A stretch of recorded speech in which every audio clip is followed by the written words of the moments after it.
beliau adalah orang yang mempunyai kuasa untuk meluluskan kad OKU. So he is the registrar of the Jabatan Pembangunan Orang Kurang Upaya dan juga the registrar of the registry of the kad OKU. Kenapa kategorikan anak kami sebagai masalah pembelajaran? Yeah. So kerajaan masa tu saya yang attend lah. So saya balik, kita bincang dalam jawatan kuasa pendaftaran dan kita kemukakan ke Majlis Kebangsaan bagi OKU, dan yang berhormat menteri pada ketika itu bersetuju, okey, kalau parents yang merasakan bahawa kita perlu ubah terma dia, kita boleh. So kita dapatkan cadangan, mereka kata tukar OKU pembelajaran. Tentang kad yang ada QR sekarang tu, adakah semua perlu renew untuk dapatkan kad baru tu? Okey, terima kasih. Benda ni ada kecoh sikit. Ya, itulah. Okey, ramai dah risau. Tuan boleh tak jelaskan sikit apa manfaat tambahan QR code ni, kenapa diwujudkan and why should it matter? Okey. Ya. Jadi apa kesan dia bila OKU terlibat dalam sesuatu insiden, contohnya jenayah?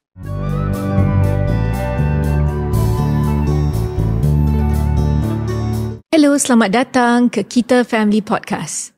Hari ini kami merakamkan episod ke-61 Kita Family Podcast, di mana kami membincangkan perihal berkaitan dengan makna serta kepentingan hidup bermasyarakat, menghargai keunikan serta kepelbagaian sesama kita.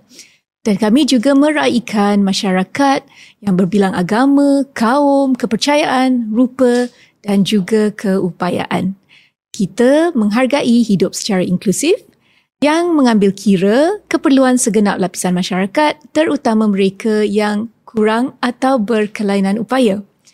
Pada episod 61 hari ini, kami sangat excited, kami juga sangat berbangga kerana kami mempunyai tetamu khas, tetamu pertama bagi tahun 2025 bagi Kita Family Podcast, dan tetamu lelaki yang pertama juga, tetapi orang ini memang hebat. Siapakah dia? Okay, bersama saya di studio adalah tetamu khas pada hari ini, iaitu Tuan Padmanathan, anak lelaki R. Nalasamy. Tuan Padmanathan, selamat datang ke Kita Family Podcast. Terima kasih kerana menjemput JKM. Sebelum saya memberi satu ulasan yang maybe tak panjang sangat lah pasal Tuan Padma, boleh Tuan Padma? Okay. Bersama saya di studio juga adalah Nuri. Assalamualaikum, hai. Dan dari Kota Kinabalu, Sabah, Didi. Hello, Assalamualaikum. Hari ini kami bertiga akan mengupas topik berkenaan kad OKU dan apakah peranan kad itu, dan juga apakah persoalan-persoalan yang sering ditanyai, the questions that you want to know about kad OKU. Sebab di Malaysia kami mempunyai satu sistem di mana kad OKU menjadi satu identifikasi bagi seseorang yang kurang upaya. Tapi sebelum kami mulakan sesi ini, saya ingin memperkenalkan Tuan Padmanathan dengan kepada kesemua pendengar, dan bagi mereka yang tidak tahu, beliau adalah orang yang mempunyai kuasa untuk meluluskan kad OKU. So he is the registrar of the Jabatan Pembangunan Orang Kurang Upaya dan juga the registrar of the registry of the kad OKU. Jabatan Pembangunan Orang Kurang Upaya ini adalah jabatan di bawah Jabatan Kebajikan Masyarakat, iaitu JKM, dan sebuah jabatan yang berada di dalam Kementerian Pembangunan Wanita, Keluarga dan Masyarakat, KPWKM. Puan Padma adalah orang Johor, berkelahiran di Johor, dan mempunyai sarjana muda Sastra Sains dan Sosial daripada Universiti Malaya, dan juga ijazah sarjana sastra MA berkenaan kebajikan sosial dan hak kanak-kanak. Actually kan Tuan Padma ni telah berkhidmat dalam JKM sejak beliau memasuki civil service, iaitu sejak beliau mula tugas dalam tahun 2002.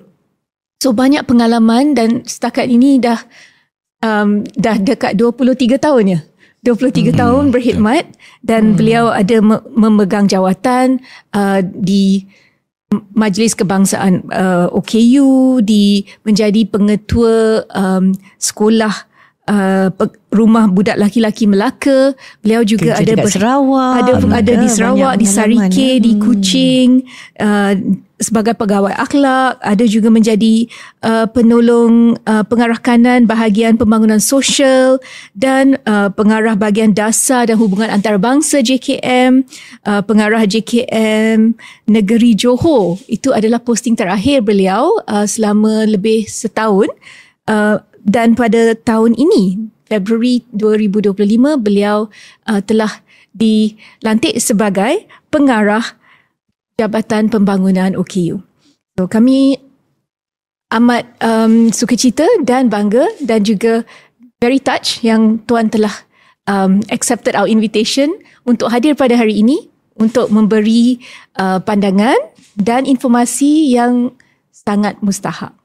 Terima kasih Tuan Fatma. Terima kasih. Terima kasih. Ya. Okey. Memang membesar hati kita dengan kehadiran Tuan Fatma ada di sini. Okay, and Tuan Fatma pun ada menulis bab dalam buku tau berkenaan OKU. So he's also a published writer. So I think we couldn't have anybody better. Yeah. So when we start, kita nak just tanya soalan permulaan lah. Tuan, sebab the system mempunyai kad OKU itu adalah sistem yang unik bagi Malaysia. Okay. Boleh tak Tuan ceritakan sikit tentang peranan kad OKU tu dan apakah kategori-kategori, sebab kan OKU ni luas. Ya, betul. Okey, terima kasih. Pada awalnya saya ingin mengucapkan ribuan terima kasih lah atas undangan kepada Jabatan Kebajikan Masyarakat dan Jabatan Pembangunan OKU khususnya untuk menceritakan sedikit tentang pendaftaran dan juga bagaimana proses pendaftaran itu berlaku di JKM dan juga di JP OKU lah. Sebenarnya kalau kita pergi imbas kembali mulai tahun 80-an lah, 1980-an, kita memang ada kad OKU yang pada ketika itu bersaiz separuh daripada kertas A4. Besar. Kad OKU pada ketika itu. Kemudian dalam tahun awal tahun 90-an, kita dah ada kad OKU yang laminate. Okey, kita laminate dan kita masa tu pisahkan jenis-jenis ketidakupayaan mengikut warna kad.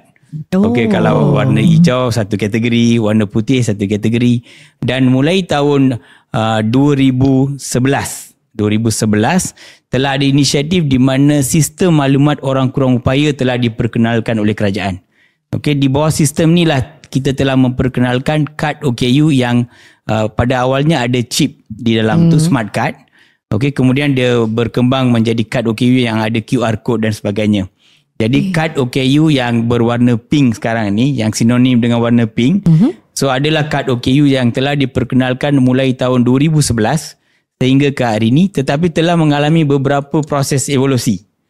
Di mana pada awalnya kita, sebab trial and error juga, kita keluarkan kad. Saya berpeluang untuk berada daripada tahun 2011 sampai ke hari ini.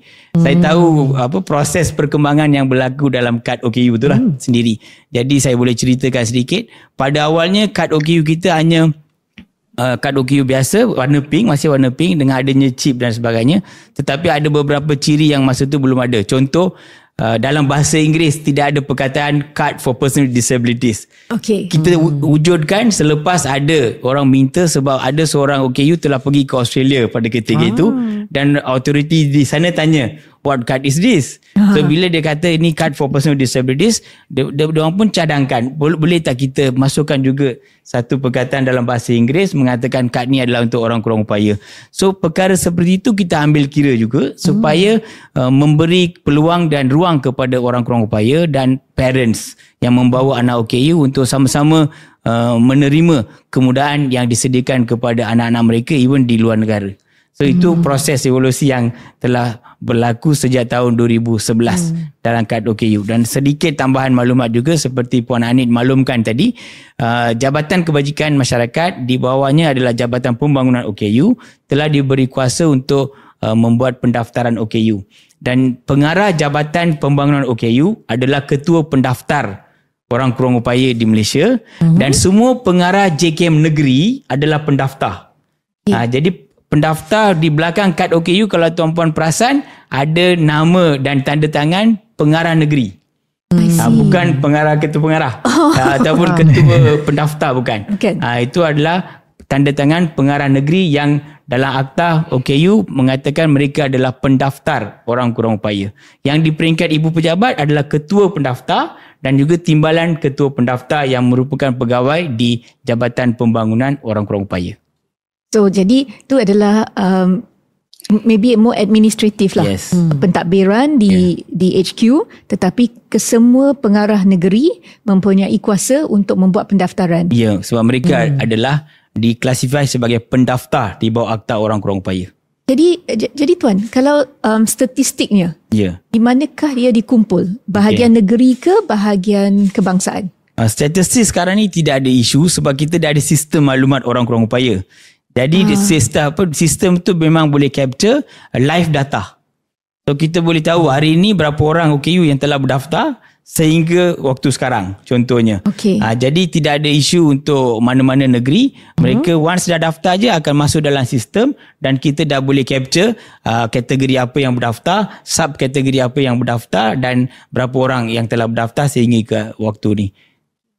Tuan Pak Mak, yes. Boleh tak just kalau kita balik pada asasnya, apakah tujuan diadakan kad OKU ini dan kalau boleh Tuan Pak Mak ceritakan sedikit bagaimana kategori. Apakah kategori yang wujud di bawah sistem kad OKU di Malaysia ni sekarang? Terima kasih, soalan yang bagus dan ramai yang ada kalanya publik tak tahu. Jadi kita berperanan juga untuk memaklumkan kepada publik bahawa kad OKU ni adalah yang pertama untuk memberi bantuan ataupun perkhidmatan kepada orang kurang upaya. Okey. Yang kedua, untuk kita nak tahu taburan orang kurang upaya di negara kita. Di mana OKU penglihatan paling ramai contohnya.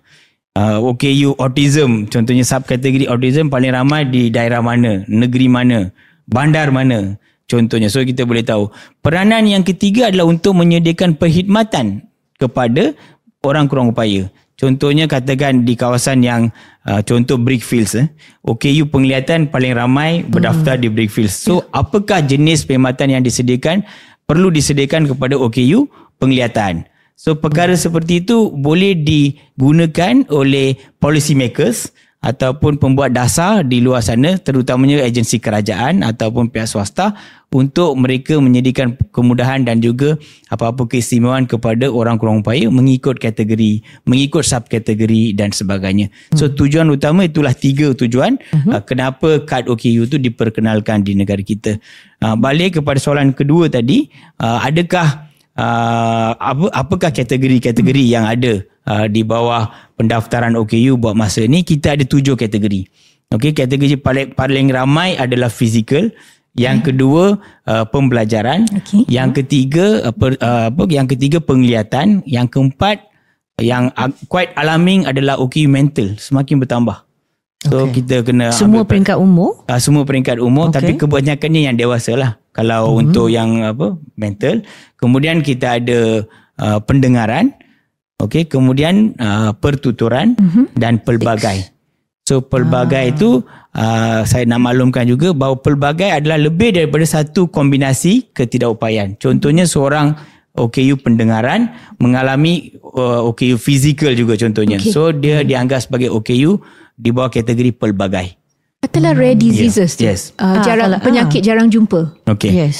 Penyakit jarang jumpa secara blanketnya belum dianggap sebagai satu ketidakupayaan, tetapi sekiranya mereka mempunyai gangguan fungsi, functional matters, functional issues, mereka boleh jumpa doktor dan doktor mengesahkan bahawa mereka memang ada gangguan fungsi, mereka boleh berdaftar ataupun boleh mohon dengan JKM untuk dipertimbangkan untuk daftar sebagai OKU. Dan apabila JKM cek semua dokumen yang ada, everything in order, mereka akan daftarkan mereka sebagai orang kurang upaya. Does that mean that benda tu akan menjadi subkategori tuan? Like sebagai contoh, ada ketidakupayaan dari segi fizikal, tapi it's because of rare disease, right? Kita mengambil kategori maklumat fizikal. Seperti itu. Mereka akan didaftar sebagai OKU fizikal, tetapi di bawah kategori OKU fizikal juga kita ada sub satu subkategori penyakit-penyakit kronik. So ada penyakit contohnya yang mempunyai kanser tahap 4. Okay. So mungkin masa tahap 3 dia belum ada gangguan fungsi. Mereka boleh pergi kerja dan sebagainya. Tetapi bila mereka dah melangkah ke tahap 4, mereka akan ada gangguan fungsi. Tak dapat pergi kerja, nak travelling susah. Betul. So sudah ada gangguan fungsi. Pada ketika itu mereka boleh buat permohonan untuk pendaftaran OKU. Dan kita akan luluskan mereka sebagai OKU di bawah fizikal, tetapi subkategorinya penyakit. Ada beberapa penyakit yang antaranya boleh diklasifikasikan sebagai OKU. Kalau autism, Tuan Pak sorry. Tambahan, sorry. So adakah kalau ketidakupayaan yang disebabkan oleh penyakit, adakah ia perlu satu yang akan kekal ataupun kalau sementara sekalipun boleh juga apply kad OKU? Okey, sebenarnya dalam definisi di bawah Akta Orang Kurang Upaya di Malaysia, kita ambil kira OKU yang kekal sebenarnya. Akta OKU kata kekal. Tetapi apabila kita dah bincang dengan pihak Kementerian Kesihatan, kita ambil maklum juga mereka yang terutamanya seperti penyakit stroke. Okey, mereka yang mengalami penyakit stroke pada awalnya mungkin for the first 6 months mereka akan hadapi masalah mobility. Nak bergerak pun susah, nak makan pun susah dan sebagainya. Jadi Kementerian Kesihatan pada ketika itu dalam masa kita sediakan garis panduan pendaftaran OKU, secara prinsipnya bersetuju untuk kita mendaftarkan mereka sebagai OKU fizikal. Boleh. Tetapi kalau ada potensi untuk pulih. So ada satu kolom di situ, adakah pemohon ini mempunyai potensi untuk dipulihkan. Doktor akan tulis di situ ya. Kalau tidak, mereka akan kata tidak lah. Kalau ya, dia akan tulis dalam jangka masa berapa tahun.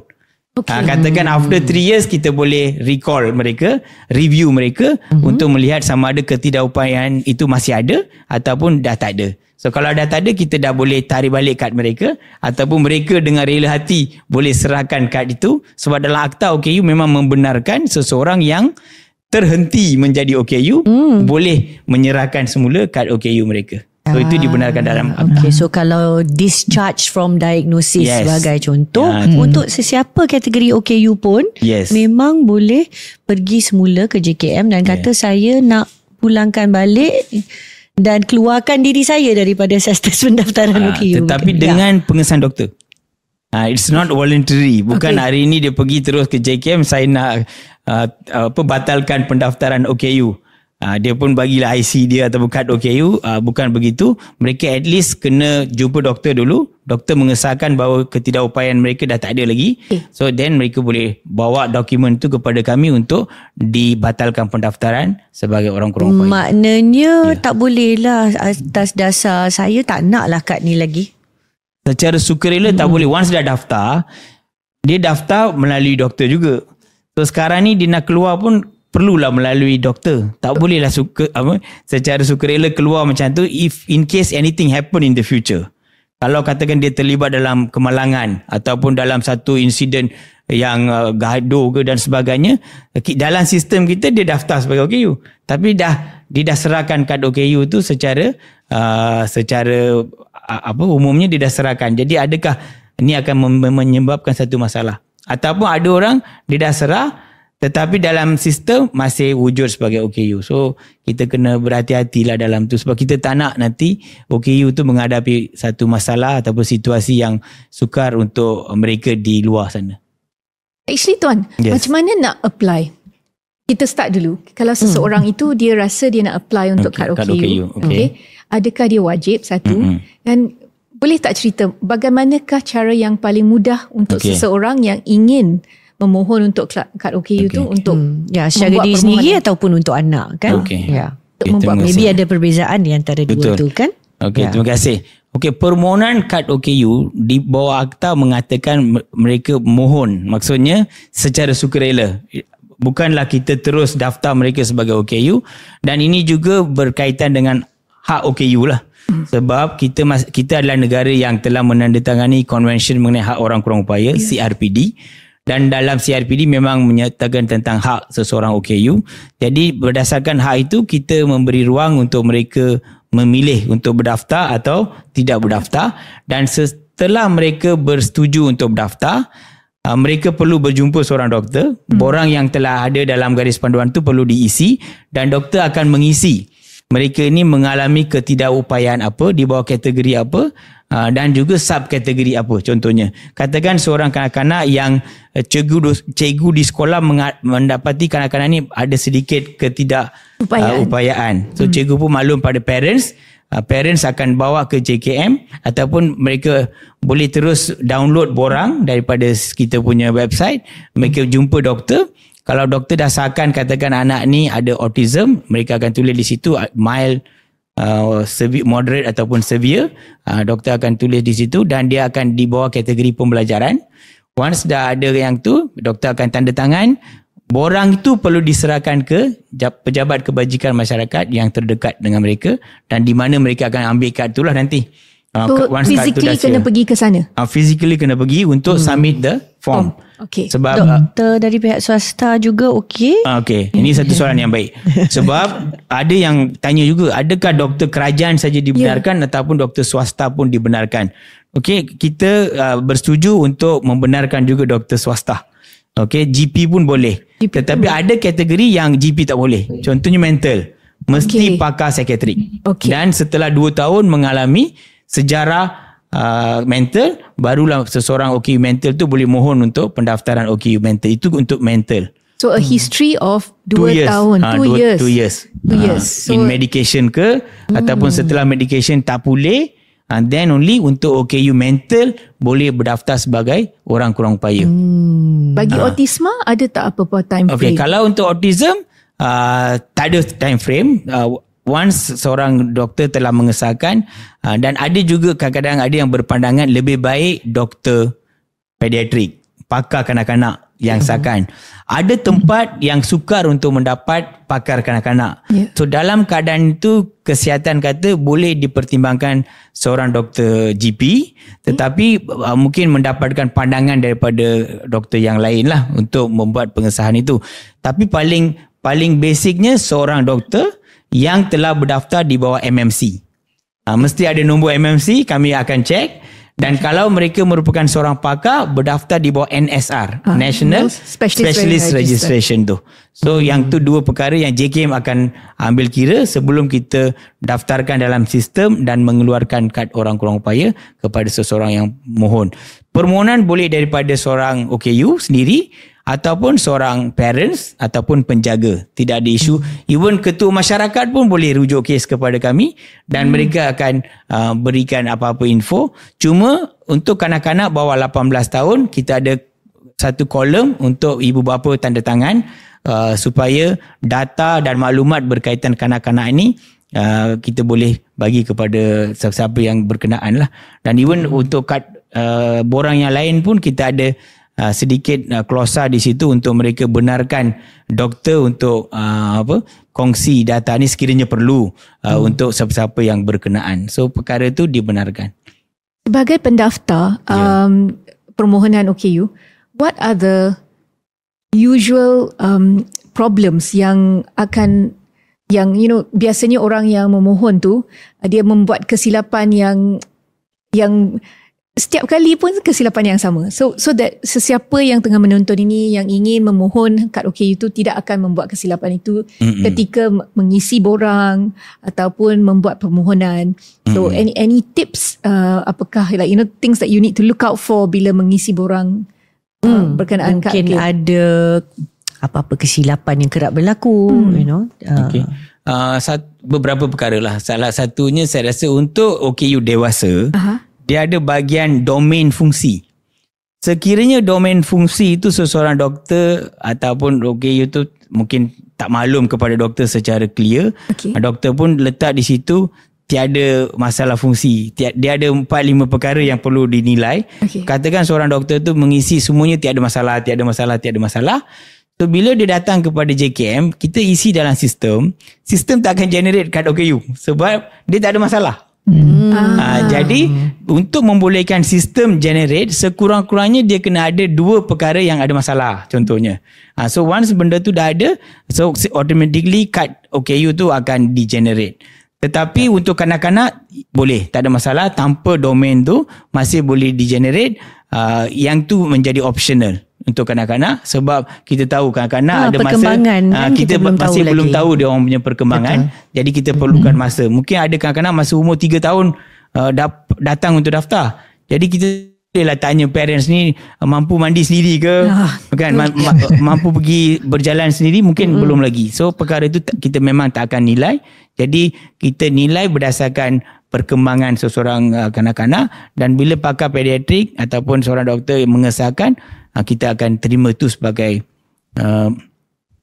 prosedur untuk pendaftar sebagai OKU lah. Okay, and berapa lama selepas dokumen yang lengkap telah pun dikemukakan, yang pejabat tuan ataupun pejabat negeri akan keluarkan kad OKU? Okey, secara lazimnya kita bagi tahu piagam pelanggan kita 7 hari setelah semua dokumen lengkap. 7 hari bekerja. 7 hari bekerja setelah dokumen lengkap. Okey, kalau dokumen belum lengkap, ada isu gambar tak ada ataupun gambar tak jelas ataupun IC tak ada, tidak disertakan dan sebagainya, mungkin pegawai kita akan panggil balik. Tapi kita maklumkan juga kepada pegawai kita, sebelum pemohon tu balik rumah, cek dulu supaya mereka tak perlu datang beberapa kali. So perkara itu telah mula berlaku, dan kita dah minimize kehadiran orang awam ke pejabat kalau boleh, sebab mereka datang, orang semua lengkap, hantar, next time datang untuk ambil kad OKU yang dah siap. Itu je kita nak. So kalau boleh kita nak mereka bersedia seperti itulah. Dan ada kalanya JKM pun prihatin juga kalau mereka datang tak sempat nak photo state contohnya. Kita pun bantu juga photo state dokumen dan sebagainya. Kita tak nak menyukarkan public, tapi public pun janganlah ambil kesempatan semua dokumen nak minta kita photo state dan sebagainya, mungkin akan ada masalah. Jadi perkara seperti itu memang kita uruskan, tetapi bila datang dalam kuantiti yang ramai, satu-satu daerah, ada daerah satu hari mungkin 30 pendaftaran, 20 pendaftaran, mungkin ada sedikit tekanan juga dengan pegawai, jadi mereka akan menguruskan secepat mungkin, cuma mereka kena tunggulah. So itu satu isu yang saya kemukakan tadi. Isu yang kedua, yang selalunya bila membawa anak OKU. Bila membawa anak OKU, nak minta dia duduk pun satu masalah. Terutamanya yang ADHD. Okey, yang mental atau mental tu dewasa lah, tapi kalau kanak-kanak biasanya ADHD, pembelajaran kan, mereka tak akan duduk. Jadi kita akan cari, kita cuba gunakan telefon bimbit ke ataupun apa-apa kamera yang boleh mengambil gambar mereka. Jadi pada ketika itu mungkin gambar tu tak adalah cantik sangat. Jadi kita harapkan parents pun memahami keadaan. Okey, dan kalau boleh kita nak mohon juga parents siap-siap ambil gambar. Datang dan bagi je gambar tu kepada kami. Kalau boleh soft copy lagi cantik. Dan kita terus boleh masuk dalam kita punya sistem. Itu nasihat kita lah kalau boleh. Gambar itu tu gambar pasport ke macam mana? Gambar pasport je. Gambar pasport. Didi ada soalan? Ya, silakan. Betul, teringat anak-anak saya kan dapat kad OKU few years ago. Saya tinggal masa tu suami saya tunggu anak-anak dalam kereta, jadi saya sendiri diuruskan. Sebenarnya okey kan tak bawa anak-anak sebab kita dah ada borang yang lengkap. So bukan macam buat IC di mana kita kena bawa empunya diri. Kan? Dia ada sedikit perbezaan dengan IC, sebab kalau mereka yang pemegang MyKit, MyKit dalam kad MyKit tu memang tak ada gambar. Ya, betul. Memang tak ada gambar. Jadi kita pada awalnya kita cuba ambil gambar daripada My Identity, JPN punya. So kalau mereka yang ada MyKit memang tak ada gambar, kita memang kena minta parents bawa gambar lah. Dan sekarang ni pun masih sama, memang gambar belum diperkenalkan dalam MyKit. Okay, jadi yang itu satu isu yang kita akan minta parents bawa gambar. Okay. Dan balik kepada isu yang dibangkitkan, tak perlu anak tu sendiri datang sebenarnya. Parents datang dengan dokumen yang lengkap, dengan doktor punya tanda tangan, itu dah memadai untuk kita proses pendaftaran OKU tu. Tuan, kalau clinical psychologist sebagai contoh, ada yang bertauliah lah in a sense, yang dapat memberi diagnosis untuk keadaan OKU tertentu. Adakah surat dari mereka juga diterima? Clinical atau psychologist, it has to be a Betul. Yes. Ini pun satu soalan menarik. Ya. Clinical psychologist masih dianggap bukan pegawai perubatan. So they are not medical officers. No MMC registration. They are not registered under MMC. But allied health. Allied health. Kesihatan sekutu. Kami pernah bincang perkara ini dalam jawatan kuasa pendaftaran. Di bawah Majlis Kebangsaan bagi OKU, kita ada satu jawatan kuasa khas untuk urusan pendaftaran OKU. So dalam jawatan kuasa itu selalunya kita akan bincangkan, isu ni pernah dibincangkan dan clinical psychologist masih dianggap sebagai bukan doktor dan mereka boleh sahkan, mereka boleh bagi surat dokumen sokongan dan sebagainya, tetapi dokumen itu perlu disahkan oleh seorang doktor, medical doctor. Okay. So clinical psychologist punya report tu boleh guna, tetapi bukan untuk tujuan meluluskan kad OKU. Itu sebagai dokumen sokongan. But kalau katalah ada sign off, tak perlulah kita buat the whole process of diagnosing all over again. So katalah ada laporan dan laporan itu boleh dianggap komprehensif lah. Kerana laporan daripada clinical psychologist ataupun doktor? Daripada clinical psychologist tapi dibawa kepada doktor yang mengenal let's say kanak-kanak tersebut. Bolehkah diterima oleh pihak JKM? Kalau doktor tu macam bagi supporting letter, sign it off, ataupun doktor perlu memuatkan the whole diagnosis and test and screening all over again. Kalau tidak akan diterima. Bagaimana? Sebenarnya di peringkat JKM tak ada isu, kami akan terima. Cuma di peringkat doktor yang melihat clinical psychologist punya report tu, kalau mereka terima, kami tak ada masalah. In our case, no problem. JKM akan terima apa saja dokumen yang telah disahkan oleh doktor sebagai dokumen rasmi. Should be okay. Okay, that's good to know. Kalau can you imagine kena buat again and again, sebab proses untuk mendapatkan diagnosis itu sendiri dah mengambil masa, for mengambil masa dan agak costly. Betul. Soalan yang kita 1-2 soalan sebelum short break, Tuan. Adakah tempoh masa bagi kad OKU ni? Ada tak expiry date? Macam pasport kan setiap 5 tahun. Tu kita kena renew. Buat masa ni, apa yang kerajaan putuskan, kita tidak ada had masa untuk kad OKU kita. Kita tidak adalah buat masa ni. Ada negara-negara jiran kita yang kenakan 3 tahun. Lepas tu dah boleh renew. Mungkin penduduk dia pun tak ramai, boleh. Tapi kita penduduk ramai dan sekaligus kalau mereka pergi ke hospital dan sebagainya every year, mungkin kes menunggu tu akan lagi ramai dan menyusahkan golongan OKU juga.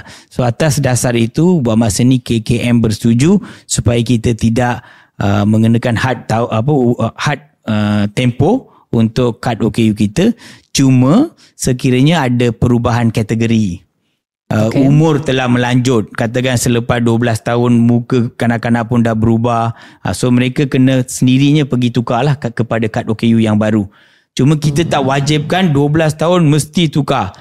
Tak pernah, belum JKM wajibkan lagi. Tetapi apabila ada perubahan wajah, perubahan kategori ke ataupun subkategori dan sebagainya, kita harapkan parents ataupun penjaga akan membawa kanak-kanak untuk membuat perubahan ataupun pertukaran kad OKU.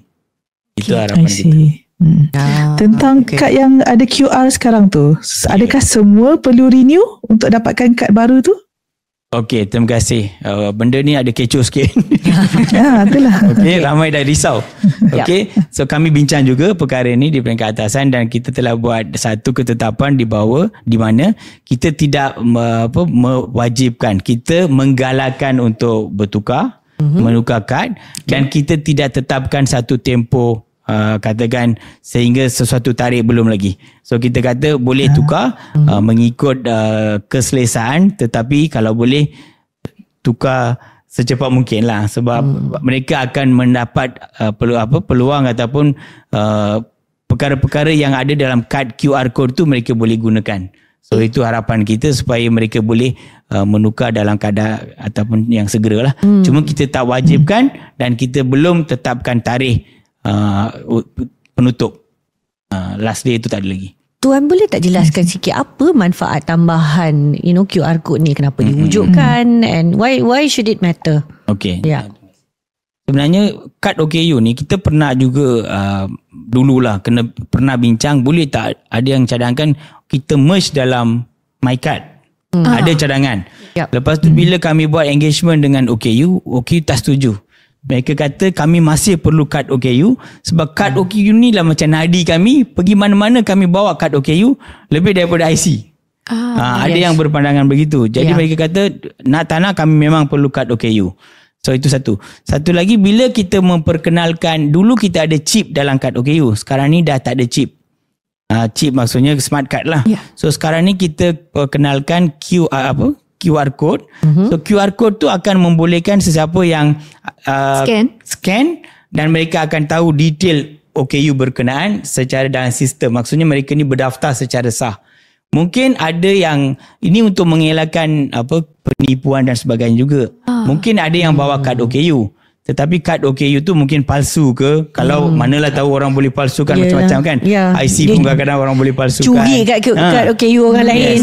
Dan sebagainya. Jadi untuk mengesahkan mereka adalah pemegang kad OKU yang sebenar, kita akan scan dan melihat adakah gambar mereka dan butiran mereka keluar dalam kita punya sistem. Once dah ada, maksudnya katakanlah pihak immigration ke, pihak custom ke, siapa-siapa boleh mengesahkan ni memang betul OKU yang telah sah daftar dalam JKM, dalam sistem JKM lah. So itu satu. Satu lagi, kita cuba juga sekarang ni dengan QR code ni, kita cuba masukkan 30 ataupun 31 kemudahan OKU secara kita akan senaraikan. So mereka yang scan ni dia boleh tengok lah. Sebab kita nak masuk semua dalam kad OKU tak muat. Kad tu very limited. So ada perkara tambahan yang kita boleh masuk dalam kad tetapi secara backdoor ataupun secara di dalam sistem. So bila mereka scan QR code tu, mereka akan nampak apakah kemudahan dan keistimewaan yang ada kepada seorang OKU yang boleh dapat. Satu lagi, lebih daripada yang 31 tu. Tak, yang 31 tu lah, 31 tu. Okay. Dan kalau ada apa-apa penambahan apa semua, kita akan masukkan di situ selepas ini. Sebab ni sekarang baru inisiatif baru kan. QR code tu mulai tahun lepas. So kita nak galakkan mereka berdaftar. Jadi ada yang tanya, buat apa kami nak ada kad QR code? So ini adalah antara kelebihan yang mereka akan dapat once QR code tu dah ada dalam kad OKU mereka. Dan bila kad OKU tu mereka tak bawa ke ataupun tertinggal mana-mana, tapi ada gambar of the QR ada code. Gambar, ada QR code, mereka boleh minta siapa-siapa QR je. Dia boleh nampak dah dia punya kad OKU. So itu antara peranan kenapa kad OKU yang ada QR code tu telah diperkenalkan buat masa ni. Kami juga tengah fikirkan apakah inisiatif-inisiatif baru yang boleh diperkenalkan supaya kad OKU kita ni boleh multi-purpose. Ramai pihak boleh guna sebagai kad diskaun ke, kad untuk mendapat privilege mana-mana kan. Itu pun dalam proses. So mungkin kalau ada perkara-perkara itu kita akan masuklah dalam QR code tu supaya mereka boleh tengok. Proses penukaran ini perlu borang yang baru ke? Proses penukaran ni sebenarnya dia ada dua cara. Satu secara online pun boleh. Satu lagi secara mengisi borang lah. So bila secara online, mereka akan pergi ke sistem Smoku kita. Kita pernah wawarkan dalam kita punya laman web dan sebagainya. Dalam borang tu dia akan tulis di situ untuk pertukaran kad. So mereka klik dan mereka akan dapat semua butiran, isi butiran semua. Mereka akan submit lah. Jadi mereka bila datang ke pejabat kebajikan, so kita dah tahu mereka memang dah mohon dan kita dah boleh proses kad OKU tu untuk ni. Tetapi kalau mereka menghantar borang, kita masih terima. Mereka akan isi borang dan kita bila cek dalam sistem memang nama mereka dah ada sebab mereka dah daftar dapat pada mulai tahun 2011 lagi dalam sistem Smoku. Jadi nama mereka dah ada. Cuma isunya sekarang, kalau mereka yang masa kita mohon mereka tukar kad pada tahun 2011, tak tukar. Sebab ialah OKU punya matters ni kita pun nak wajibkan tak sampai hati pula. Nanti jadi isu panik dan sebagainya di kalangan OKU. Jadi kita pun macam tadilah kita galakkan. So bila galakkan ada segelintir yang masih belum menukar kad laminate yang lama ke kad pink tu, pink color card tu. Jadi data mereka tak ada dalam sistem. Okay. Jadi bila mereka datang untuk tukar kad OKU yang baru ni dengan QR code, pastinya butiran mereka tak ada dalam sistem smoku. So macam kena buat permohonan baru lah. So kami akan minta mereka buat permohonan baru dengan diisi oleh doktor. Jadi mereka akan kata, saya selama ni dah ada kad OKU yang laminate. Kenapa JKM tak capture ke data kami? Sebenarnya mereka ni daftar tahun 90-an ataupun awal-awal tahun 2000. So selepas 2011 mereka tak daftar. Jadi data mereka tak capture dalam sistem smoku kita. Itulah antara sebab ada sedikit kebincangan mereka menyuarakan bahawa kenapa perlu pemeriksaan doktor lagi sekali, sedangkan saya memang dah ada kad OKU. Tapi kalau kad OKU lama tu memang mereka perlulah. Cuma satu lagi perkara yang tambahan yang kita telah perkenalkan mulai tahun 2019. Ini pun hasil daripada permintaan ibu bapa juga. Dalam satu forum, ibu bapa mengetengahkan kenapa kategorikan anak kami sebagai masalah pembelajaran. So kerajaan, masa tu saya yang attend lah. So saya balik, kita bincang dalam jawatan kuasa pendaftaran dan kita kemukakan ke Majlis Kebangsaan bagi OKU, dan yang berhormat menteri pada ketika itu bersetuju. Okay, kalau parents yang merasakan bahawa kita perlu ubah terma dia, kita boleh. So kita dapatkan cadangan, mereka kata tukar OKU pembelajaran, jangan panggil OKU masalah pembelajaran. So kita buang perkataan masalah, kad OKU kemudian tu kita keluarkan di bawah kategori pembelajaran.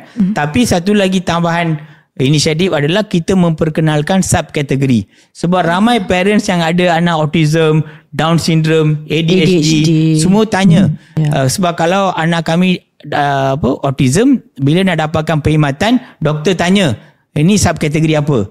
So might as well, parents said, put the subcategory in our card itself.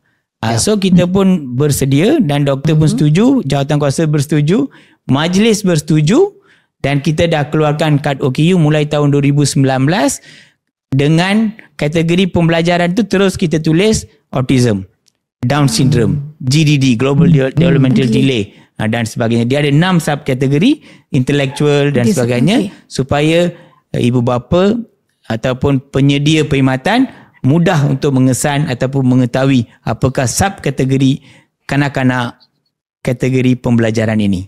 Itu tujuannya. Panjang cerita dia. Ada tak? Ya Tuan Pak Ma, ada tak lagi instances yang perlukan bila nak renew tu perlukan penilaian baru? Tadi contohnya mereka yang sudah lama tak renew card kan, jadi perlu penilaian balik. Tapi ada tak macam contoh kalau autism ke, bila dah capai umur 20 tahun dia nak renew card tu perlukan penilaian yang baru, jumpa doktor semula? Ada tak? Okey, kalau katakan yang ni saya lupa nak cerita tadi, untuk tahun 2019 ke atas, apabila parents bersetuju untuk terima subkategori, kita memang mohon mereka dapatkan pengesahan doktor. Untuk pastikan mereka ni di bawah subkategori apa.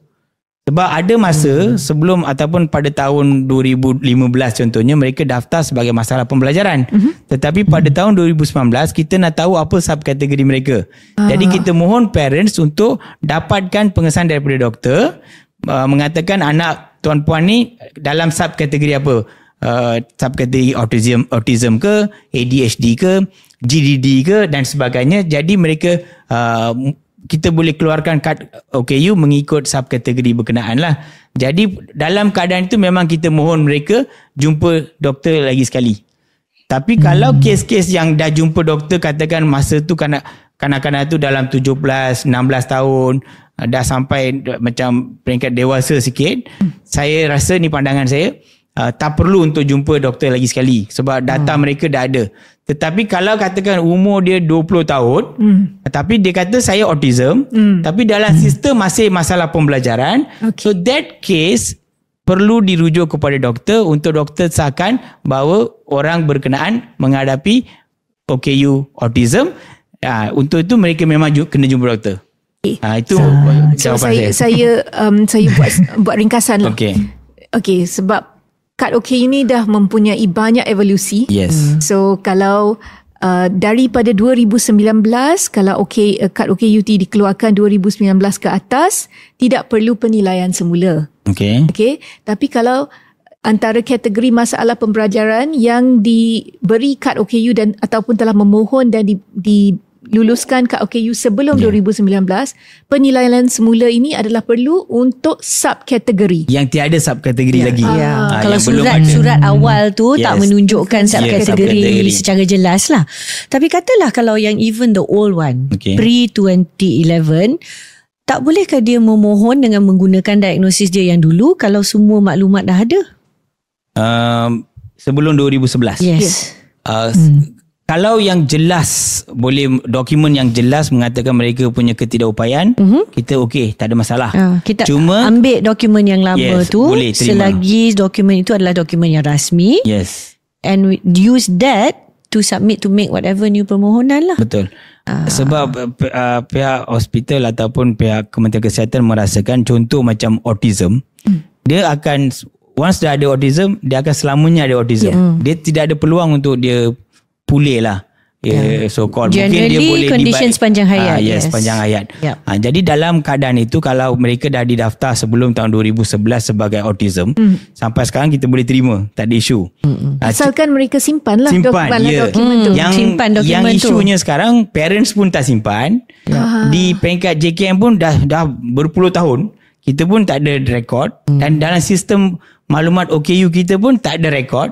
Jadi itu yang kita minta mereka dapatkan pengesahan daripada doktor. Cuma mereka rasa sedikit kesukaran sebab kena pergi jumpa doktor. Kalau mereka pergi swasta kena bayar. Kalau pergi ke kerajaan mungkin tak perlu bayar. So perkara seperti itu yang merunsingkan orang-orang upaya di luar sana. Tetapi kita punya alasan adalah, ataupun penerangan adalah, at least sekurang-kurangnya dapatkanlah subkategori itu supaya bila apa-apa berlaku in the future, katakan anak ni terlibat dalam kemalangan ke, ataupun ada perkara baik yang nak dimasukkan ke universiti ke contohnya, ataupun nak masuk ke college, ada pihak universiti nak tengok subkategori apa. Takkan masa tu baru nak pergi cari kan. So benda tu boleh dibuat lebih awal untuk masa depan kanak-kanak. Benda tu tak boleh kita jangka apa yang akan berlaku. So better untuk mereka dapatkan subkategori, terutamanya kepada yang pembelajaran tadi.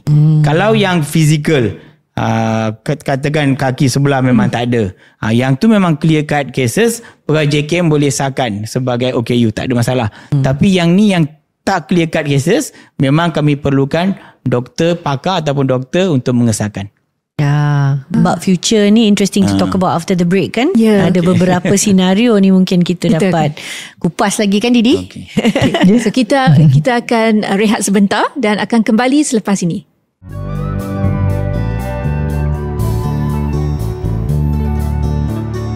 Selamat kembali ke episod ke-61 Kita Family Podcast. Hari ini tetamu khas kami Tuan Padmanathan, pengarah JPOKU, telah mengupas beberapa topik semasa berkenaan kad OKU, dan ada topik-topik lain yang masih kami akan bincangkan dalam segmen kedua ini.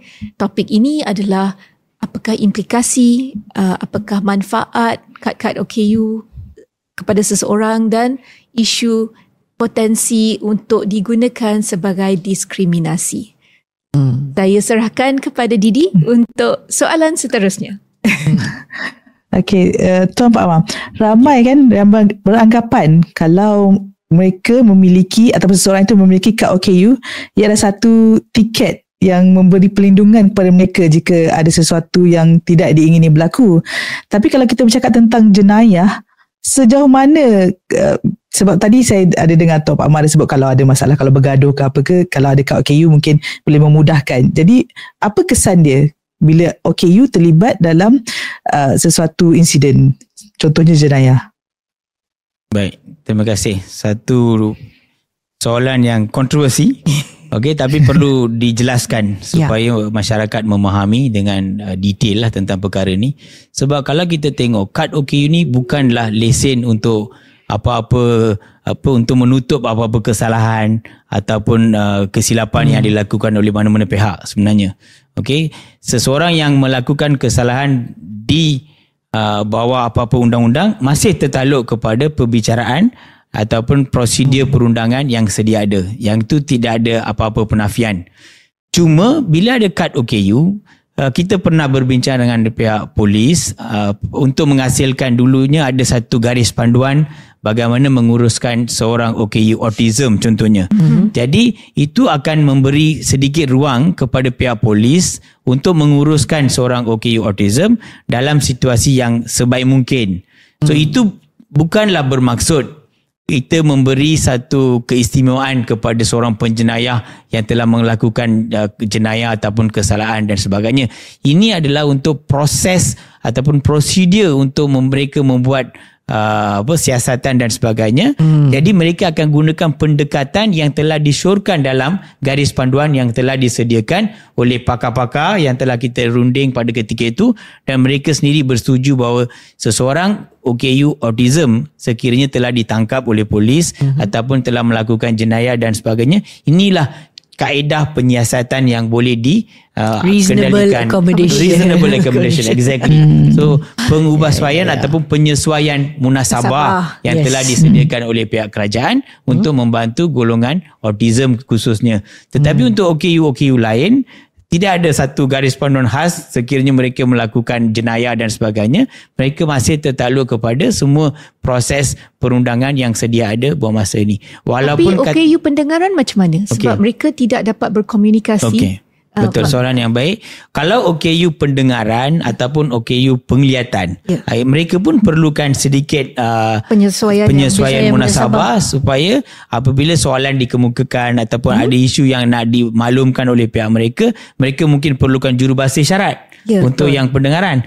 Kalau untuk blind ataupun penglihatan, mungkin mereka perlukan braille ataupun mereka perlukan sistem JAWS dan sebagainya untuk berkomunikasi.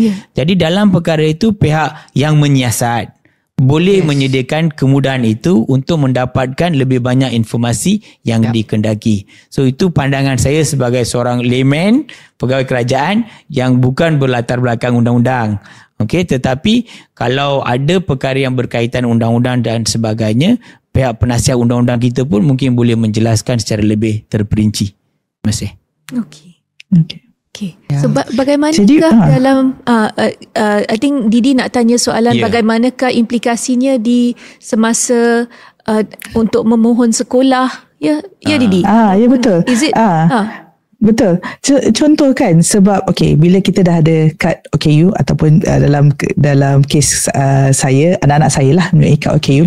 Jadi membuat permohonan, sama ada permohonan untuk masuk ke sekolah, permohonan untuk mendapatkan pekerjaan.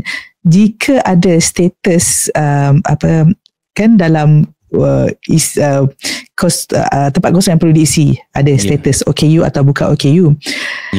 Kalau itu adalah mandatory fields, macam nama kan, kalau kita beli tiket tu nama perlu ada wajib, alamat perlu ada mungkin. Kalau wajib, kalau kita sebagai pemegang kad OKU declare bukan pemegang kad OKU, boleh atau tidak? Dia sebenarnya untuk memaklumkan tentang pendaftaran OKU itu masih optional. Tetapi apabila sebarang kemudahan ataupun keistimewaan yang disediakan oleh pihak kerajaan ataupun mana-mana pihak, apabila mereka kata OKU yang berdaftar saja dapat menikmati kemudahan itu, sudah pastinya ibu bapa ataupun OKU berkenaan perlu menunjukkan kad OKU ataupun pendaftaran ketidakupayaan mereka untuk menikmati kemudahan. Tetapi kalau tidak ada apa-apa kemudahan yang disediakan, kalau mereka tidak mahu reveal ataupun menyatakan tentang ketidakupayaan mereka, itu adalah hak mereka. Kita tidak wajibkan. Tetapi untuk terima apa-apa kemudahan yang disediakan ataupun bantuan yang disediakan, memang perlu kad OKU. Itu biasanya yang ni. Adakah saya menjawab soalan puan? Ya, betul. Terima kasih. Tapi satu lagi soalan. Ini daripada ibu bapa lah, keresahan ibu bapa terutamanya kepada anak-anak autism yang dari level 1 yang mempunyai kefungsian tinggi, dan mereka rasakan anak mereka mampu untuk belajar di aliran perdana, tetapi ada sebahagian keadaan di mana bila mereka mengisi permohonan melalui KPM website menyatakan bahawa anak mereka adalah pemegang kad OKU, automatik mereka perlu memilih pendaftaran ke sekolah ataupun ke PPKI. Tak boleh pergi ke sekolah yang tiada PPKI. Jadi adakah itu sesuatu yang automatik? Maksudnya macam standard. Kalau you ada kad OKU, you perlu pergi ke PPKI. Okey.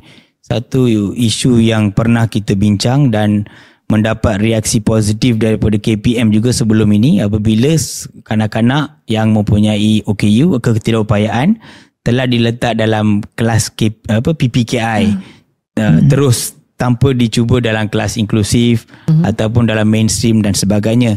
Jadi pandangan KPM pun kata kanak-kanak dan juga parents pun mempunyai hak untuk maklumkan bahawa kanak-kanak itu adalah kanak-kanak OKU dan parents ingin anak itu berada dalam mainstream terlebih dahulu.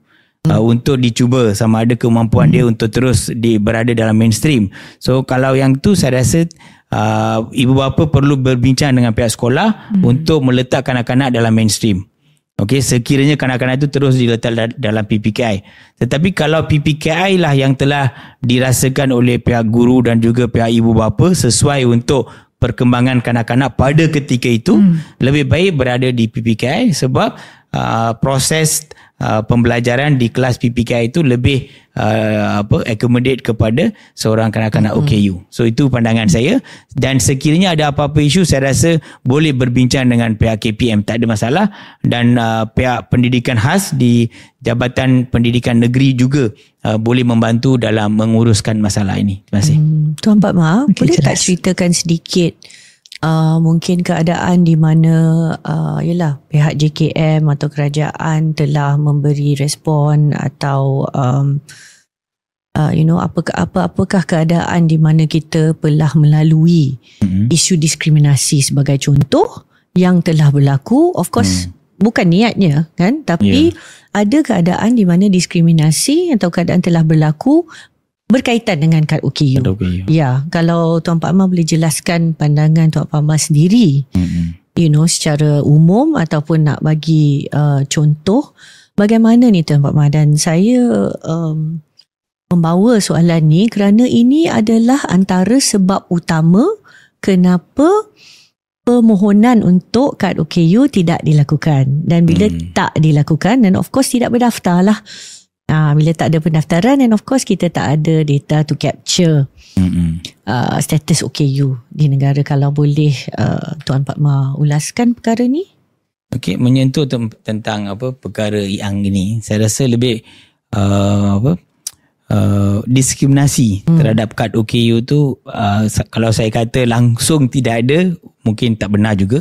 Ada beberapa kes yang pernah dirujuk kepada kami. Ada contohnya, ada yang mengatakan anak saya OKU, ada kad OKU, tetapi pihak sekolah terus, ialah kes yang macam tadi itu, terus letak mereka dalam PPKI contohnya, ataupun tidak memberi peluang untuk anak itu berada dalam kelas inklusif, ataupun sama juga di universiti pun, apabila ada kad OKU tidak dinafikan untuk berada dalam sesuatu kursus semata-mata sebab dia dah ada kad OKU. Yang tu pun pernah kita dapat, dan kita berurusan terus dengan KPT ataupun KPM, dan mereka cuba selesaikan masalah itu dengan baik. Tetapi itu adalah kes-kes terpencil sebenarnya, bukanlah banyak sangat, tetapi disebabkan isu ni telah dibangkitkan, saya rasa lebih baik ibu bapa memahami, dan sekiranya ada isu, tolong bincang dengan JPN ataupun KPM, Kementerian Pendidikan Malaysia ataupun Jabatan Pendidikan di Negeri,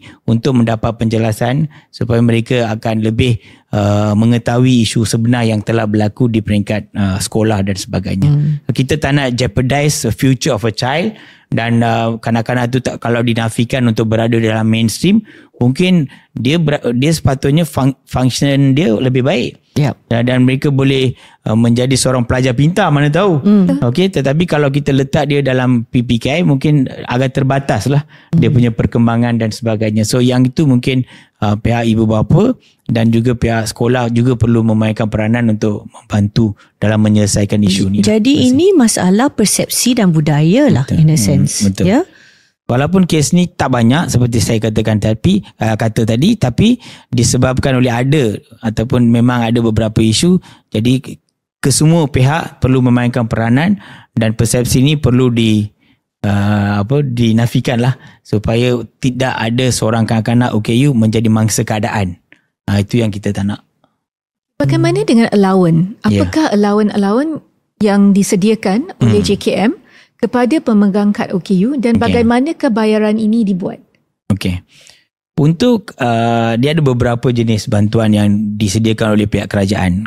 Yang pertama di JKM lah, saya cerita yang JKM dulu. Untuk OKU yang berdaftar di JKM yang tidak pergi ke sekolah, yang berada di pemulihan dalam komuniti, kita ada PDK. So mereka yang berada di PDK at the moment ada dalam 21,000 orang pelatih PDK, mereka menerima RM300 sebulan. Yang tu adalah kerajaan berikan. Kita dah tambah daripada 150 tambah ke 300 mulai tahun lepas. Jadi itu satu. Yang kedua, kepada OKU yang mampu bekerja. Kita panggil allowance pekerja orang kurang upaya untuk menggalakkan mereka bekerja dan tapi syaratnya pendapatan mereka di bawah 1,700 ke bawah, mereka layak terima RM450 sebulan. Itu dipanggil allowance pekerja OKU, EPOKU lah. Satu lagi bantuan yang diberi adalah kepada OKU yang tidak mampu bekerja. Yang itu kerajaan sediakan RM300 sebulan kepada OKU yang telah disahkan oleh doktor ataupun dah tak mampu bekerja. Dia akan duduk di rumah dan sebagainya, dia mampu dapat ataupun dia akan diberikan RM300 sebulan sehingga umur dia 60 tahun. Sehingga 60 tahun. Selepas 60 tahun dia mungkin akan tukar skim bantuan kepada bantuan warga emas dan sebagainya, bergantung kepada kes berkenaan lah, Itu yang seterusnya. Dan satu lagi bantuan yang diberi adalah kepada pesakit kronik ataupun pesakit terlantar. Penyakit kronik atau pesakit terlantar yang OKU lah, biasanya OKU, dan mereka akan diberi RM500 sebulan oleh pihak kerajaan untuk menjaga. Yang ni diberi kepada bukan OKU tu, tetapi diberi kepada caregivers dia ataupun carer dia, ahli keluarga. Katakanlah mak yang menjaga kanak-kanak ni, mak ni layak untuk terima RM500 sebulan. Itu diberi oleh JKM kepada mereka yang ada kad OKU.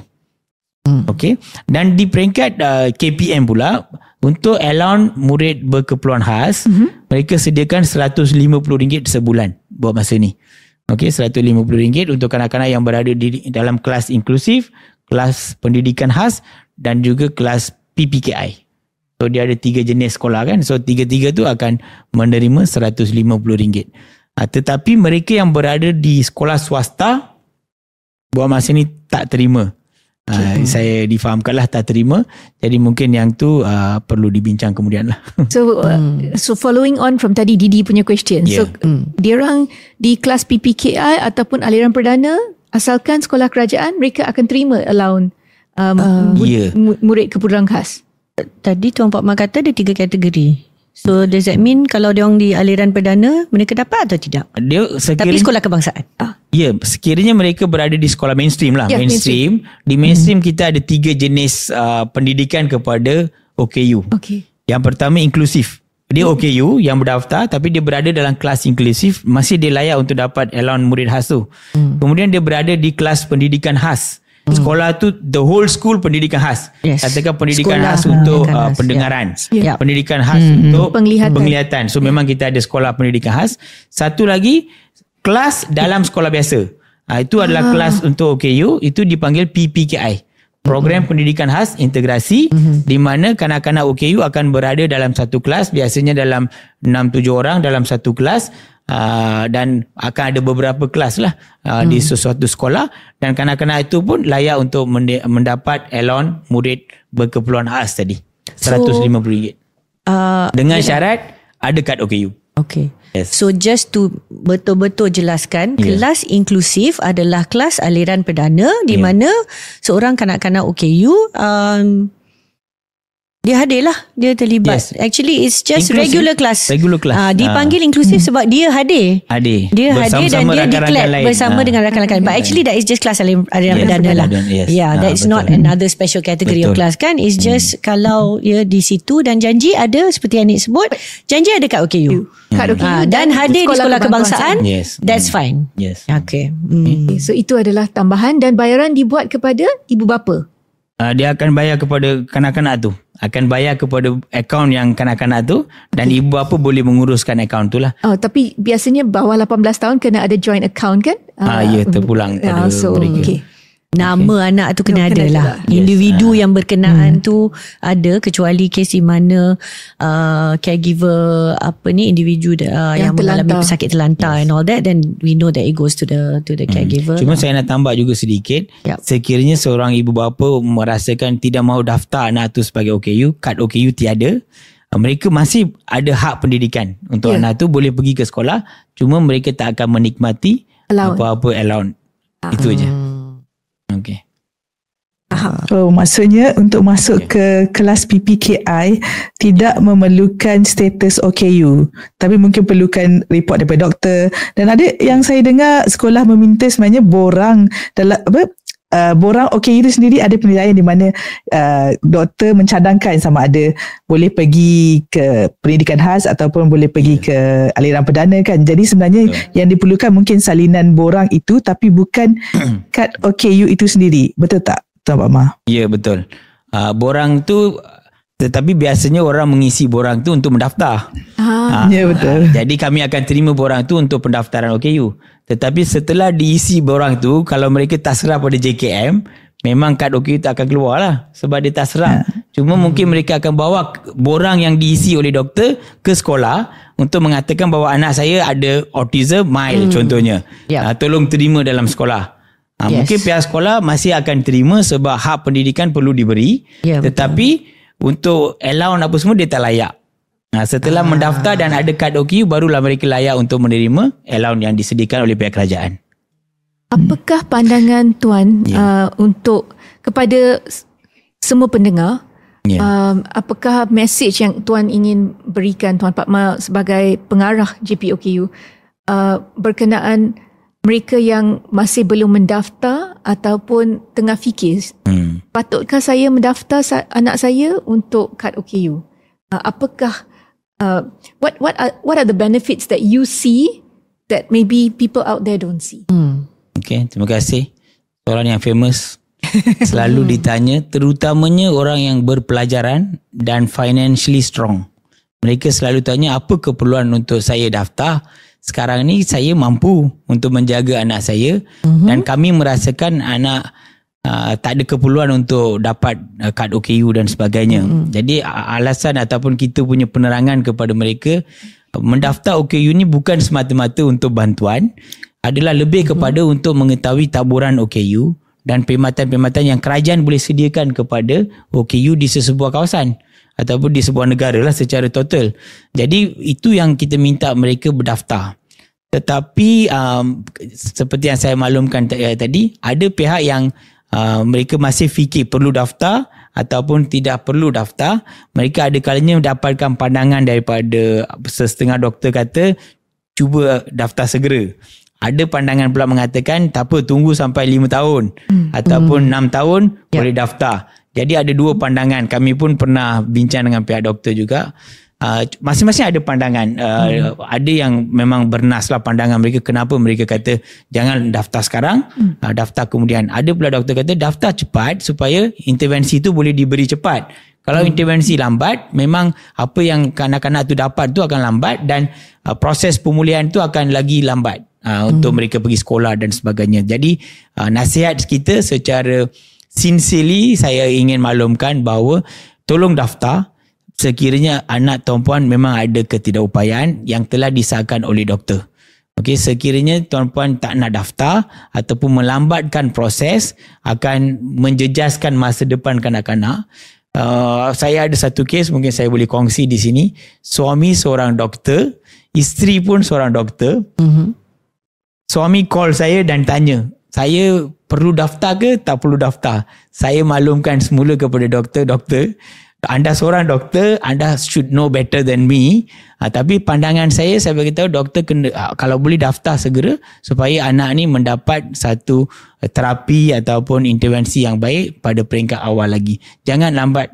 Kalau lambat nanti proses tu akan jadi rumit lagi dan proses bila anak tu dah jadi teenagers, lagi sukar untuk kita nak bagi terapi dan sebagainya. Jadi doktor tu akhirnya berdaftar sebab acceptance di kalangan seseorang tu ada kalanya sukar. Mereka pada awalnya tak nak terima anak saya ni OKU, anak saya ni autism contohnya, ataupun anak saya ni GDD. ADHD dan sebagainya, mereka nak tunggu dan lihat. Mungkin salah seorang pasangannya dah terima hakikat, seorang lagi belum terima. Jadi untuk dapat konsensus tu ambil masa, dan mungkin dah sampai 6 tahun. 7 tahun baru nak daftar, sometimes too late. So itu yang kita mohon, kalau boleh jumpalah beberapa doktor pun tak apa untuk dapatkan pandangan. Dan kalau boleh pendaftaran tu perlu dibuat segera untuk membantu anak kita sendiri. Kalau kita tak buat apa-apa, nanti apa-apa berlaku, anak tu lah yang akan jadi mangsa keadaan dan sebagainya. So nasihat kita, nasihat JKM, daftar segera. Okay. Terima kasih. Also kan tadi Tuan Pak Ma pernah sebut tentang jangan kita jejaskan masa depan anak kita kan, kerana di masa depan kita tak tahu apa akan berlaku. Mak bapak pun mungkin dari golongan yang berada, mungkin diorang pun kata lebih baik okeylah tak apa, orang lain lebih layak menerima allowance dan sebagainya. Kalau setakat kita ni mampu, anak kita masih okay and all that, I think okay tak apa, kita pun tidak memerlukan perkhidmatan. Tapi tak ada jaminan bahawa ini akan berterusan. And then what happens when you pass again, kita sendiri di KFM pun pernah menyebut kan, lepas parents dah tak ada dan sebagainya. Because things like hak untuk menerima pencen, for example, right? Ini adalah hak bagi anak OKU atau seorang OKU dari segi, what the rights are that they can get from the parents. There's many things actually yang kita mungkin sekarang ni kita fikir tak perlu. Tapi kita tak tahu di masa-masa depan. Betul. And the more we do this, insyaAllah kita akan kurangkanlah persepsi, diskriminasi, stigma dan sebagainya. Because benda ni akan menjadi kebiasaan. I suppose I looked at it that way. Sebab saya pun, kita melalui, perjalanan ni mana, nak daftar, tak daftar, all this kind of thing. Kalau boleh saya tanya, kalau soalan terakhir daripada Nuri, Tuan Pak Ma, adakah apa-apa perancangan daripada kerajaan mungkin, sebab kita antara matlamat utama is to capture the data kan, taburan dan sebagainya, untuk perbaiki lagi perkhidmatan di Malaysia, dan apa-apa yang dapat kita buat untuk membantu golongan ni, right? So it's a big percentage, 16% of our entire population. Kalau kita merujuk juga kepada perangkaan antarabangsa dan sebagainya.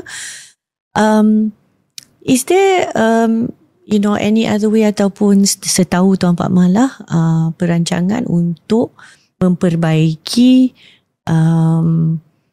cara kita mendapatkan data dan pendaftaran ini, sama ada berkaitan dengan kad OKU atau tidak? Okay. What do you think, Tuan Pak Ma? Or what do you know of it? Sebenarnya yang berdaftar sekarang ni dalam 770,000, hampir 2.5% daripada penduduk negara kita, which dianggarkan oleh WHO ataupun United Nations supposed to be 16%. 16. Setiap negara biasanya lebih kurang 16% daripada penduduk negara, sesuatu negara tu mengalami ketidakupayaan. Itu anggaran daripada WHO lah. Jadi kita buat masa ni dalam 2.5% lebih kurang secara kasarnya. Jadi memang pelbagai inisiatif telah diambil oleh pihak kementerian dan juga JPOKU dan JKM untuk mempromosi bagaimana pendaftaran OKU itu boleh ditingkatkan. Dan untuk makluman, seperti yang saya maklumkan tadi juga, kita ada jawatan kuasa pendaftaran di bawah Majlis Kebangsaan bagi OKU, dan kita lah yang mewujudkan garis panduan pendaftaran OKU. Jadi garis panduan itu pun dari semasa ke semasa kita akan memperbaiki ataupun tambah baik, kemas kini, supaya ada apa-apa loophole ataupun ada perkara yang masih menjadi kepincangan dan sebagainya perlu dibaiki, kita akan baiki. Sebab jawatan kuasa pendaftaran ni terdiri daripada doktor-doktor pakar kebanyakannya. Jadi mereka tahu apa yang berlaku di on the ground, di hospital, di klinik kesihatan, apa kesukaran yang dihadapi oleh seorang ibu bapa yang ada anak OKU, apabila OKU sendiri melaporkan dan sebagainya. Dan pegawai-pegawai JKM kita yang mendaftarkan mereka juga ada menyuarakan beberapa pandangan. So semua pandangan ni akan diambil dan kami akan buat bengkel penambahbaikan garis panduan pendaftaran OKU, dan perkara-perkara penting tu akan ditambah baik. So yang tu mungkin proses yang akan berlaku every 2 to 3 years. Kita akan buat, dan untuk tahun ni akan berlaku dalam bulan ni juga kita akan buat penambahbaikan supaya kita boleh melihat apakah aspek-aspek yang boleh ditambah baik dalam garis panduan. Itu satu, untuk membantu proses pendaftaran OKU secara lebih sistematik dan juga mempermudah kalau boleh kepada publik. Dan pada masa yang sama kita juga sedang merancang dan juga telah berbincang dengan beberapa pihak, agensi kerajaan pun sama, juga dengan swasta untuk mereka memperkenalkan inisiatif-inisiatif baru. Kalau seorang OKU datang ke stadium contohnya untuk tengok bola, kenapa boleh tak bagi 50% diskaun ataupun 100% diskaun? Kalau mereka pergi untuk zoo negara, mereka dapat pengecualian. Itu semua ada. Itu antara yang ada. Yang ada yang kita boleh bincang balik dengan pihak swasta supaya mereka boleh pertimbangkan OKU mendapat kemudahan-kemudahan tambahan. Jadi bila ada semua ni, publik punya persepsi terhadap kad OKU itu akan lebih positif dan mereka tak akan ada keberatan untuk mendaftar. Jadi kita harapkan ibu bapa akan berpandangan positif terhadap kad OKU ni, dan bila berdaftar akan membantu anak-anak mereka ataupun OKU itu sendirilah. Itu harapan kita. Kita bukan mendaftar dan menyusahkan diri. Dia sepatutnya mendaftar dan memudahkan urusan dan juga membantu dalam proses harian kita. Itu yang kita harapkan. Soalan saya kepada mereka yang di bahagian pendalaman, bukan di bandar, ada akses kepada JKM office dan tidak dapat pergi secara senang lah. Dia kena ambil cuti sebab kalau JKM office tu kena hari bekerja. And secara fizikal ada one part untuk permohonan tu ada yang fizikal. Kena pergi fizikal. Ada tak apa-apa inisiatif oleh JKM untuk reach out ataupun memberi some kemudahan kepada mereka yang tidak dapat hadir secara fizikal kepada pejabat JKM? Memang ada. Sebab bila kita tahu isu pendaftaran di peringkat luar bandar tu agak ketara. So memang kita ada minta pegawai JKM di peringkat daerah, di peringkat negeri untuk turun padang ke kawasan-kawasan yang remote ni, kawasan-kawasan yang luar bandar yang sukar untuk dicapai. Mereka akan bawa satu tim. Dalam tim tu biasanya kita akan minta bantuan daripada KKM untuk memberi seorang atau dua doktor. Dan juga tim kita pun akan turun ke sana untuk buat pendaftaran. Jadi pendaftaran, proses pengesahan tu yang selalunya rumit. Jadi bila pengesahan tu dah ada, dan kami akan cuba percepatkan untuk mengeluarkan kad OKU tu. Dan ada satu dua situasi di mana printer tu dibawa sekali. Untuk kempen pendaftaran. Pendaftar, pengesah, printer, kalau ni dah ada dalam sehari tu pun boleh keluarkan kad tu. Dalam 5 minit boleh keluar kad. Dengan syarat doktor dah sahkan terus. Doktor dah sahkan dan kad tu telah diluluskan oleh pendaftar. Maksudnya pengarah negeri dah luluskan. Maksudnya semua orang ada di situ. Terus luluskan. Then kad tu dah boleh keluarkan dalam masa yang singkat. Tapi in actuality pernah berlaku 2 jam saja kan Tuan Pak Ma? Pernah. Kita pernah cuba beberapa negeri. Antaranya macam Kuala Lumpur, mereka dah mula praktis bahawa dalam masa 2 jam kad OKU itu pernah dikeluarkan. Okey, ada beberapa daerah juga kita pernah cuba di Johor Bahru misalnya, kad OKU sebab dah ada printer di Pejabat Kebajikan Masyarakat Daerah Johor Bahru, dan bila dah ada printer, yang pentingnya bila seseorang tu telah buat permohonan, pihak ibu pejabat negeri luluskan segera dan kad itu dah boleh keluar dalam masa 2 jam. So yang kemudahan seperti itu kita sedang uruskan. Cuma mungkin kita perlukan printer di semua daerah. Itu semua dalam proses kita uruskan lah buat masa ni. Printer ni mahal ke? Mobile team biasanya bawa printer ke? Mobile team ada masa dia orang bawa, ada masa tak boleh sebab dia bergantung kepada line juga. Line internet. Sebab dia bila nak masuk dalam sistem, tempat tu kena ada line. Bila tak ada, kita kena bawa broadband, hotspot dan sebagainya. So kadang-kadang kita buat secara offline, pendaftaran secara offline, lepas tu bawa ke office, kita akan keluarkan kad OKU dalam office lah, untuk mereka datang collect kemudian. Itu dalam beberapa kes lah.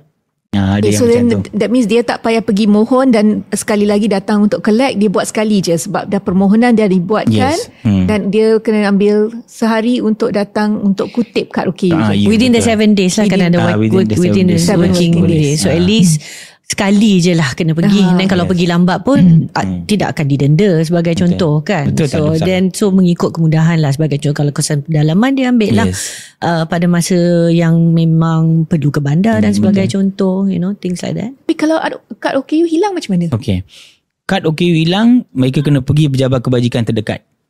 Okey, dan kena maklumkan bahawa dengan kebajikan bahawa kad OKU hilang dan mereka akan dia ada modul untuk kad hilang tu. Dia akan masukkan dalam modul tu dan kad OKU baru akan dikeluarkan. Mungkin ambil masa seminggu tu lah. Tak payah polis report lah macam. Tak payah, apa masa ni tak perlu. Sebab even JPN pun datang minta. So untuk kad OKU kita tak ada. Cuma ada kalanya kehilangan kad OKU ni agak kerap oleh seseorang. Oh, okay. Kalau dia dah hilang kad setiap 2 bulan sekali datang kad OKU hilang. 3 kali 4 kali dah renew. Kes macam tu ada masanya pegawai JKM akan minta laporan polis. Sebab kita nak tunjuk juga sedikit ketegasan. Sebab manalah tahu kad OKU itu disalahguna oleh orang lain. Jadi kita nak pastikan mereka ambil serius tentang pernah berlaku ya tu. Kami pernah minta kes-kes yang terpencil lah, tapi 1-2 kes pernah ada 7 kali hilang kad OKU tapi dia OKU mental. Jadi bila OKU mental maafkan juga, tapi janganlah disebabkan OKU mental sering kali kehilangan kad OKU kan. So benda tu pun kita kena ambil perhatian. Penjaga dia pun kena ambil tanggungjawab juga untuk menjaga kad OKU tu. So message tu kalau dah ada kad OKU tu, ia adalah satu kad yang memang berharga, tolonglah jaga macam IC. Jaga betul-betul. Dan satu saya nak tambah juga, setelah mohon kad OKU, kami dah proses dan print kad tu siap-siap di daerah. OKU tak datang ambil. Ada kes macam tu. Bila kita cek, rupanya ada 50 kad belum dikutip balik ataupun diambil oleh keluarga, ahli keluarga ataupun OKU, dan kami akan tunggu 6 bulan aja. Selepas 6 bulan kami terpaksa lupuskan kad tu. Jadi once dah lupuskan, kalau dia orang datang selepas bulan ke-7, kena buat lagi sekali lah. Mohon balik lah. Mohon balik. Okay, so there is 6 months. 6 months. Ada 6 dia months dalam sistem tu dia akan ada dalam 6 months valid benda tu. So kita harapkan mereka datang, tetapi bukanlah, saya nak maklumkan juga, bukanlah maksudnya selepas 6 bulan kad tu ataupun pendaftaran tu dibatalkan, tidak. Pendaftaran dia masih ada. Cuma dia fizikal. Tak terima kad fizikal tu. Jadi kita tunggu 6 bulan. Kalau dia tak datang, kita akan call. Pegawai kita akan call ataupun hantar mesej dan sebagainya. Kalau masih gagal, kita akan lupuskan kad buat masa tu lah. Okay. Didi, ada apa-apa soalan lagi? Tak ada. Tak ada. Okay. Pada saya, soalan terakhir. Katalah parents atau pendengar di sana ingin memberi maklum balas ataupun feedback kepada JKM. Okay. Kebanyakannya tidak mempunyai privilege yang kami di studio ini dapat bertemu bual dengan tuan ataupun mendapat maklumat yang sangat berharga pada hari ini. Tapi kalau mereka nak bagi feedback tu, macam mana tuan mereka boleh hubungi pejabat JKM? Okey, terima kasih. Sebenarnya ada banyak kaedah, mekanisme yang boleh digunakan. Yang paling asasnya telefon lah. Okey, ke pejabat kebajikan yang terdekat untuk mereka dapatkan maklumat, ataupun mereka nak pergi sendiri pun boleh. Satu lagi option, menggunakan media sosial. JKM telah membangunkan media sosial dalam Facebook, Instagram, TikTok. Okey, semua tu adalah saluran yang mereka boleh menyuarakan kalau ada apa-apa isu dan sebagainya, ataupun mereka boleh email ke JKM juga untuk melaporkan kalau ada apa-apa aduan ataupun isu berkaitan. Mungkin mereka boleh bagi pandangan membina juga. Okay, constructive comment pun boleh, kami boleh terima, mana tahu kalau ada benda yang baik. Dan kerajaan tu pun telah membuktikan bahawa responsif. Cadangan tertentu daripada parents yang melibatkan evolusi kepada kad OKU. Betul. Kan? Sebab tu kita tak tutup pintu. Apa-apa pandangan kita terima dengan sebaik mungkin. Yang penting masyarakat ambil peluang semua platform yang ada untuk memberi respon yang positif, yang membina, supaya penambahbaikan berterusan tu dapat kita lakukan kepada pendaftaran OKU dan juga perkhidmatan orang kurang upaya secara umum di negara kita. Sebab kita tahu bahawa isu ketidakupayaan ni, walaupun dia lah kita kata dah lama, tetapi ada pihak yang pada mereka berita baru ataupun perkara baru. Jadi kita perlu sentiasa mengingatkan mereka dan juga memberi penerangan tentang ketidakupayaan. Satu perkara yang selalu saya maklumkan kepada mana-mana pihak, jangan ambil ataupun jangan fikirkan tentang perkara OKU ni setelah ahli keluarga kita jadi OKU. Kita perlu lebih proaktif mengetahui tentang ketidakupayaan dan orang kurang upaya di negara kita, walaupun tidak ada ahli-ahli keluarga yang bersama kita. Kita patut open dan kita tengok di peringkat dunia macam mana. Apabila ada je isu OKU, mereka akan menyuarakan, membantu, bersedia untuk menyediakan perkhidmatan kepada OKU dan sebagainya. Jadi sikap begitu sangat diperlukan untuk membantu pembangunan OKU secara menyeluruh dalam negara kita. Terima kasih Tuan Pak Ma. Itu Love it. Yes, that was an amazing ending and something that we all kat kita family tu asyik-asyik kita cakap, tolonglah inklusif, tolonglah peka kepada community, tolong bekerjasama dan juga perhati apakah keperluan pada mereka yang kurang atau berkelainan upaya. Terima kasih sangat-sangat. Dan dengan itu, daripada kami semua di studio, kami sangat bersyukur dan berterima kasih kepada Tuan kerana meluangkan masa dan memberi sokongan kepada podcast dan memberi informasi yang sangat penting kepada semua pendengar dan ibu bapa yang mungkin hari ini akan terjawab persoalan yang asyik membimbangkan mereka. So please like, share and subscribe us, Kita Family, kat Facebook, Instagram, TikTok. We are also on YouTube. So kat Kita Family ni memang satu je lebih daripada JKM tau. Kita ada YouTube. Tapi JKM pun ada TikTok. Spotify. Kita ada Spotify. Yes. Spotify. Tapi JKM ada Facebook, Instagram dengan TikTok untuk memberi maklum balas. Tetapi dengan kami juga ingin mendengar pandangan dan kalau ada apa-apa pandangan yang dirakamkan di media sosial kami juga akan tolong hantar kepada JKM untuk perhatian JKM. Terima kasih Tuan. Terima kasih. Thank you and keep striving and thank you for all that you do for all the OKU community. Terima kasih banyak JKM dan JPOKU, mengucapkan ribuan terima kasih lah kepada Kita Family kerana menjemput JKM dan JPOKU untuk memberi penerangan tentang pendaftaran OKU, kepentingan pendaftaran OKU dan apa isu berkaitan pendaftaran OKU dan sebagainya secara lebih terperinci. So harap masyarakat memahami dan sekiranya ada apa-apa isu boleh lontarkan dan juga boleh tanya dengan kita di pelbagai platform yang kita telah sediakan. Sekian, terima kasih. Thank you and we'll see you at the next episode. Signing off from Kita Family, episode 61. Bye-bye. Bye. Thank you. Bye.